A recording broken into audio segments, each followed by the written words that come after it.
क्या आपने कभी किसी मूवी को देखा और सोचा है कि ये सिर्फ एक मूवी नहीं है, ये आपकी ज़िंदगी का एक हिस्सा बन गई है? अगर आपने मकोटो शिनकाई की मूवीज़ को देखा है तो आपको ये सवाल का सही जवाब मिल जाएगा।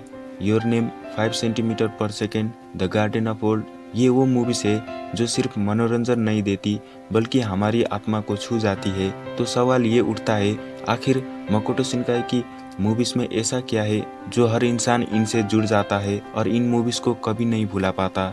मकोटो शिनकाई की मूवीज़ में एक गहरी बात है, प्यार और दूरी की अनकही कहानियाँ।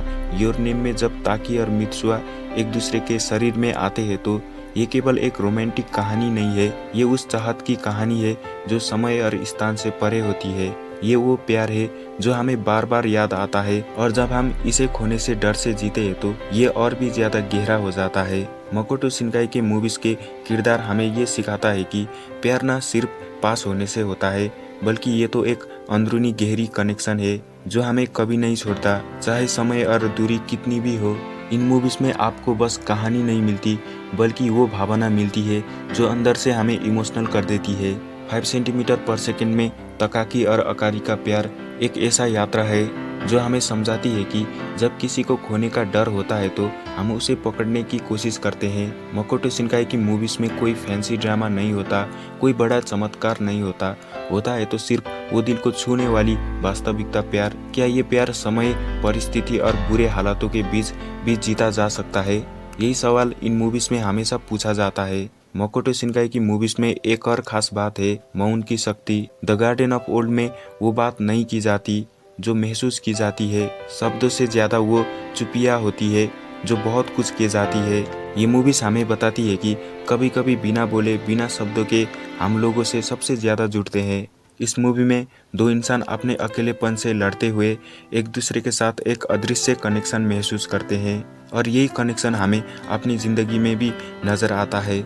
जो चीज़ मकोटो शिनकाई की मूवीज़ को अलग बनाती है वो है उनका इंसानी भावनाओं का असली चित्रण। हर किरदार, हर कहानी हमें हमारी अपनी ज़िंदगी का एहसास कराती है। हम समझ पाते हैं कि कहीं ना कहीं हम भी इन किरदारों की तरह किसी न किसी को खोने या किसी से जुड़ने की कोशिश कर रहे होते हैं। इन मूवीज़ में दुख और खुशी का मिश्रण ऐसा होता है जो हमें पूरी तरह से इमोशनल बना देती है और यही कारण है कि इन मूवीज़ को देखकर हम कभी नहीं थकते। हम बार बार इन्हें देखते हैं क्योंकि इनकी भावनाएं हमें बार बार ताजगी देती है। मकोटो शिनकाई की मूवीज़ में हमें ये सिखाती है कि असली प्यार देखे नहीं जाते, महसूस किया जाता है। ये मूवीज़ हमें उन अनकहे जज्बातों से जोड़ती है जो हम शब्दों में कभी कह नहीं पाते। जब आप योर नेम देखते हैं तो आप सिर्फ एक रोमांटिक कहानी नहीं देखते बल्कि आप महसूस करते हैं कि प्यार क्या होता है। ये एक अजनबी से जुड़ने का अनुभव है जो फिर कभी नहीं छोड़ा जा सकता। ये केवल मूवी नहीं है, ये एक अनुभव है जो हमारी ज़िंदगी का हिस्सा बन जाता है। तो क्या आपको भी कभी ऐसा हुआ है कि मकोटो शिनकाई की मूवीज़ ने आपके दिल को छुआ है? यदि आपके दिल को छुआ है तो कमेंट कर देना। तो आज के लिए इतना ही।